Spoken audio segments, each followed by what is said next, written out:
Bun venit pe canalul Tarot Lovers! Astăzi vom avea etalarea pentru semnele de aer. Să începem cu ascendent, lună, soare în Gemeni. Ce avem pentru voi? Ce avem pentru Gemeni? Gemeni, aveți un nou job, un succes extraordinar pentru cei care aveți de-a face cu o afacere, chiar o afacere online. Haideți să vedem ce avem aici pentru voi.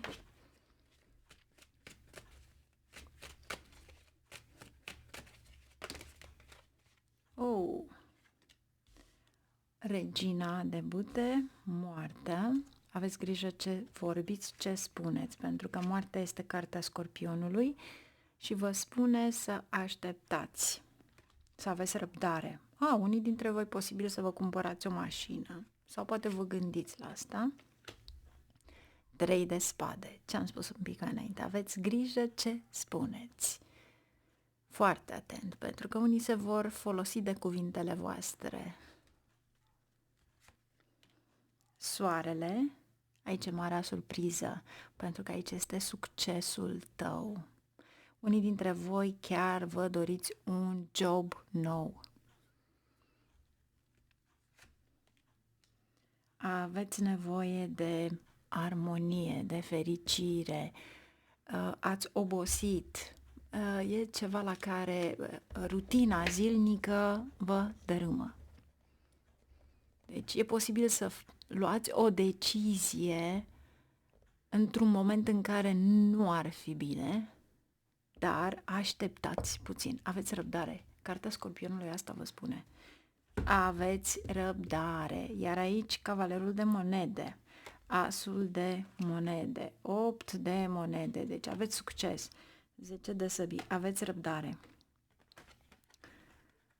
Am senzația că unii dintre voi poate doriți să vă întoarceți înapoi la un job pe care l-ați avut înainte sau să faceți ceva legat de acel job pe care voi l-ați avut înainte, pentru că aveți experiență, 8-ul de monede.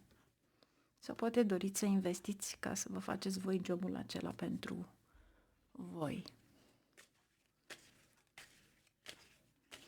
În plus, 3 de cupe este abundență. Să vedem acum ce aveți. Poate deblocați banii care au fost undeva blocați și revin la voi pentru că aveți soarele. Deci ceva care a fost blocat, în sfârșit se deblochează. Dar asta înseamnă să lupți pentru drepturile tale.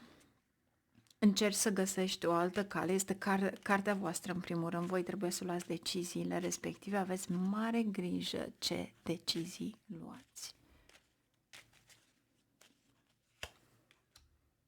Steaua, o oportunitate care vine.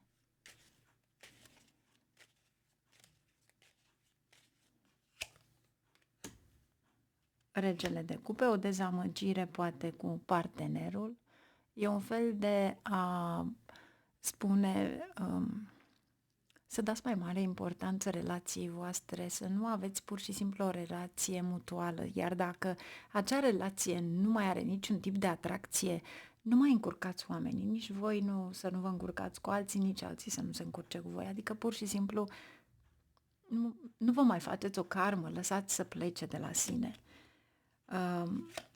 Încă o dată asul de monede, deci cu siguranță vreți un nou job.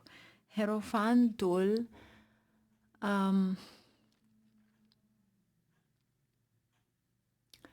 cred că este comunitatea din jurul tău, sunt cei care vin, dar are de-a face și cu ceva ce ține de asigurări, de taxe. Mare atenție, în momentul în care doriți într-adevăr să deschideți altceva, să fiți foarte atenți la cât va fi profitul vostru sau taxele pe care voi le veți plăti. Deci, căutați încă o dată toate răspunsurile și atunci puteți deveni acest rege de monede. Cu siguranță veți avea succes în orice faceți acum. Da, și ar fi bine să fiți aproape de partenera voastră, să comunicați. 7 de spade, 2 de bâte. Ce trebuie să știți? Moartea și 3 de monede. Cineva dintr-un grup anume ține niște secrete, poate fi ascendent lună soare în Scorpion sau poate fi de fapt un secret sau poate chiar fi secretul vostru că doriți să vă schimbați jobul. Mențineți secretul respectiv pentru că 7 ăsta de spade trebuie să acoperiți ceva. Nu spuneți la nimeni pentru că 3 ăsta de monede atunci când secretul respectiv este știut de 3 persoane nu mai este secret și se va da în vileag. Deci mare grijă ce faceți pentru a vă comporta frumos cu șefii voștri, dar cu siguranță ceea ce vă doriți veți găsi. Este un succes mare. Cu eremitul poate fi un succes în educație, cu jobul, cu asul acesta poate fi un succes într-o afacere sau un nou job la care voi tindeți să mergeți. Dar încă o dată aveți mare grijă ce spuneți, cui spuneți, pentru că aici 7 ăsta de spade este un fel de, e o energie care vă ajută, adică treceți printre problemele respective sau încercați să fugiți de ceva și dacă și sunteți inteligenți, puteți să faceți lucrurile acestea, cu siguranță veți scăpa din orice situație, dar aveți mare grijă la ce vorbiți, când vorbiți și cu cine vorbiți. Mergem mai departe. Ascendent, lună, soare în balanță. Să vedem ce avem aici pentru voi.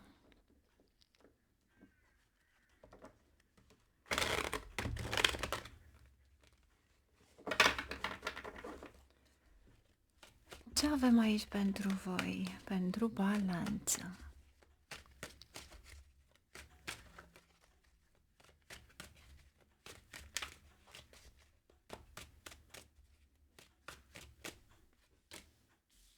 Regele de cupe. Vedeți voi, regele de cupe este cineva căruia îi place să dăruiască celor săraci. Poate că o donație este bine făcută. Puterea și 5 de monede. Wow! Aici apar niște cheltuieli sau ceva la care nu v-ați așteptat. E un wow! Nu m-am așteptat la asta. Sau poate o plată la ceva la care a depășit, de fapt, estimarea voastră. 9 de monede, 2 de săbii. Aici vin bănuți, dar fiți foarte atenți la ce conexiune aveți voi și ce vrea să vă spună 5-ul ăsta de monede, cheltuielile respective, judecata. Ok. 9 de cupe, cavalerul de bâte, prieteni care parcă vă distrag atenția de la visele voastre, vă pierdeți timpul cu ceva. Ce vrea să-mi spună acest 5 de monede și 2 de săbii? Ce nu vedeți voi ca decizie și ce trebuie să știți? 2 de monede, o echilibrare a finanțelor, cavalerul de cupe, sunteți omul care ați deschis mâna, buzunarul și poate că veți cheltui mai mult decât câștigați.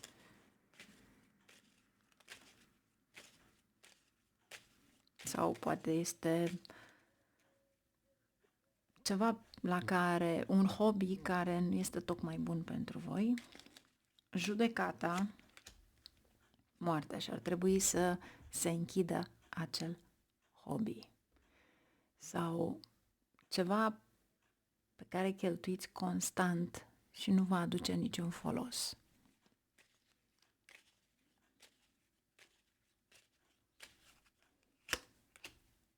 Zece de spade, 10 de cupe. O relație bun stabilită este bazată pe comunicare. Voi nu aveți aici comunicare sau poate aveți niște mici neînțelegeri cu partenera voastră. Dacă este în funcție de lucru, să știți că nu vă înțelegeți cu cei cu care lucrați, colegii voștri sau subalternii voștri. Iar familia voastră este familia voastră. Dacă voi încercați să vă puneți baza pe niște prietenii, care de fapt acele prietenii sunt acolo pentru a vă mânca timpul, pentru că asta face cavalerul acesta de bute, eu v-aș spune să nu vă bazați prea mult pe cineva.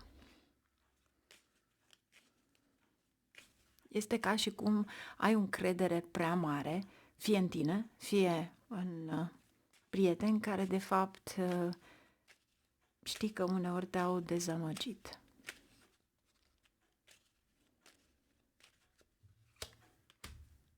Veți investi bani în ceva, dar judecata, moartea și 10 de spade, aveți mare atenție pentru că aici sunt dușmanii ascunși care vin împotriva ta și chiar îți vizitează casa. Iar aici este un fel de a te distrage din oportunitățile pe care tu ar trebui să le ai. E ca și cum te-ai sfătui cu ei și bineînțeles că invidia, gelozia o vor face cu bună seamă de a-ți spune că nu merge acest lucru, nu merge acest... mai bine cer sfatul unui bătrân. 8 de bute. Unii dintre voi posibil să călătoriți în străinătate, să aveți niște noutăți din străinătate sau să planificați o călătorie. Poate fi ceva legat de import-export, pentru că 8 de bute poate fi făcut și în import-export online. 2 de cupe. Aici poate fi o afacere în doi, dar poate fi și relația ta de dragoste. Iar aici 4 de spade. Este ca și cum v-aș spune să petreceți un pic de timp împreună, voi doi, într-un loc frumos în care să vă destindeți și să lăsați pur și simplu mintea să fie în pace. Pentru că numai atunci posibil să treceți peste niște obstacole. Și încă ceva, nu lăsați ce aveți voi de făcut la alții. E bine să le faceți voi înainte de a pleca, dacă plecați undeva. Dar nu le lăsați la ceilalți, pentru că am 10 ăsta de spade. Și are amprenta unui dușman. Numai bine, la revedere, mergem mai departe. Ascendent, lună, soare în Vărsător. Haideți să vedem ce avem pentru Vărsător. Ops. Aici avem cartea Săgetătorului, Arhanghelul Mihail. Fiți atenți la vești.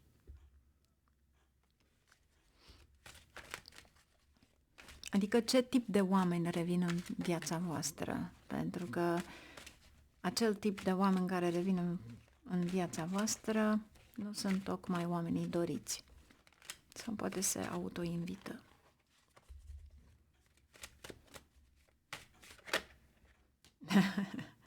Eram să spun acum, dați pe spate de bunătatea lor. 7 de spade. Deci, dacă apare cineva în viața voastră care n-ați mai văzut de mult și care pur și simplu vrea să vă îmbrățișeze, să vă admire, să știți că o face fals, total fals.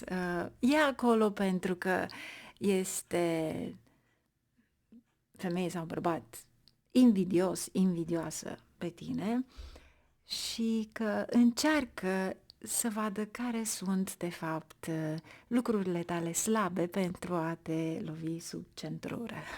Chiar dacă nu avem toți centură, vorba bine, dar să știți că asta e acolo. Ia să vedem ce avem aici pentru voi.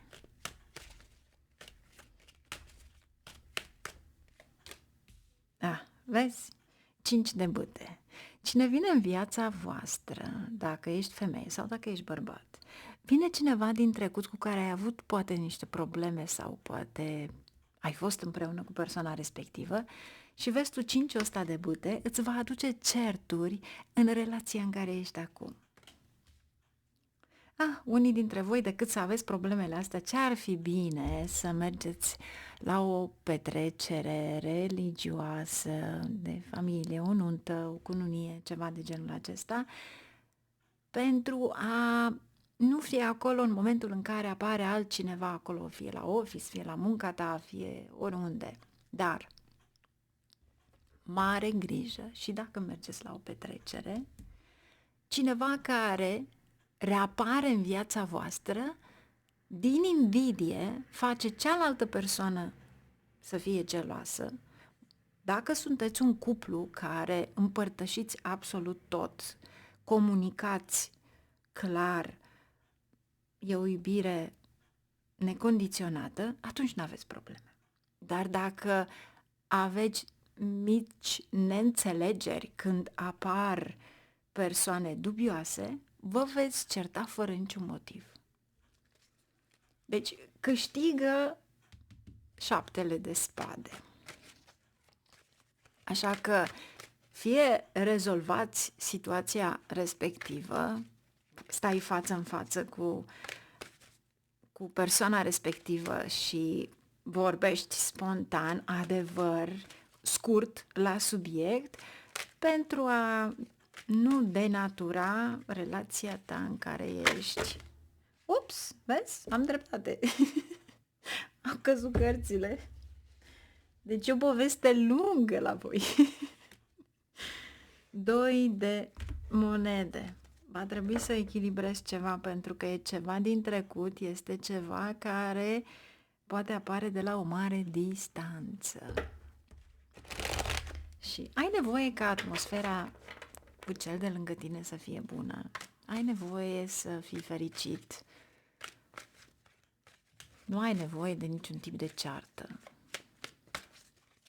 Și deci vine cineva din exterior, domnule.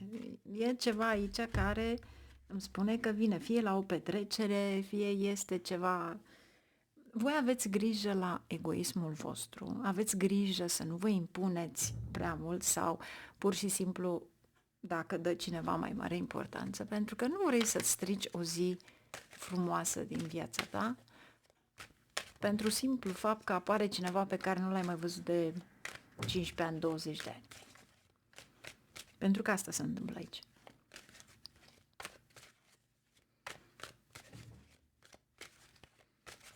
Ce avem aici? Îndrăgostiți, vezi? A fost o relație sau a fost ceva acolo care reapare.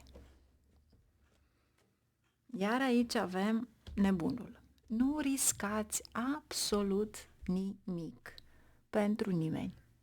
Ar trebui să vă controlați pe voi, să vă controlați nervii, să aveți răbdare, să fiți dispuși să fiți fericiți, pentru că ce este important pentru voi este lângă voi, iar dacă este vorba despre munca voastră, să știți că veți avea un mare succes aici. Va trebui, în schimb, să luptați foarte mult și să fiți foarte atenți că la locul de muncă cineva vă fură ideile. Deci ar fi bine să nu mai discutați ideile respective cu altcineva, ci să vă faceți pur și simplu munca și să mergeți mai departe. Iar patrul acesta de monede pot fi niște datorii din trecut. Este un timp favorabil în care poți să te lași poți să dai datoriile respective. Dacă este, bineînțeles, pentru unii dintre voi. Ce avem aici cu șaptele acesta? Regele de monede. Cineva care nu contează genul feminin, masculin, cineva care crede că dacă are bani poate să cumpere orice. 4 de spade. E ceva ascuns acolo. Vedeți voi, patrul ăsta de spade este liniștea de după război. Și e mai bine să fii pozitiv, e mai bine să stai la locul tău, sau poate unii dintre voi care faceți o călătorie religioasă împreună cu partenerul vostru, pentru că aveți și Hierofantul. Asul de monede. Mulți dintre voi veți tinde să căutați ceva nou de lucru, să schimbați ceva. Regele de săbii. Mare atenție la contractul pe care îl semnați, dacă într-adevăr va aduce abundența care vă promite.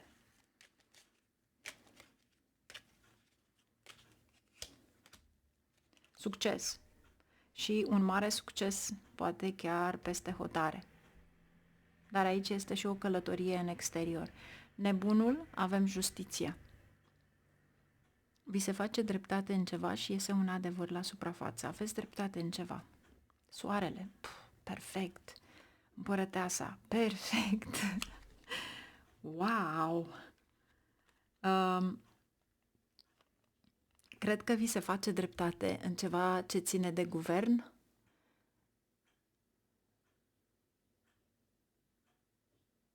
Poate printr-un avocat. Aici este un succes extraordinar de mare și posibil să vină exact până la sfârșitul acestei luni sau chiar începutul prima săptămână din martie. Cu siguranță. Este superb, pentru că aveți împărăteasa, soarele și justiția. Este legat ceva de sistemul administrativ, de guvern, dacă eventual prindeți vreun post guvernamental, luați-l, poate pentru moment nu promite foarte mult, dar să știți că vă aduce beneficii foarte bune, dar dacă este să câștigați în fața la ceva la care ați cerut acte, ceva de genul care ați luptat acum 4-5 luni de zile în urmă, poate chiar mai mult, să știți că aici câștigați.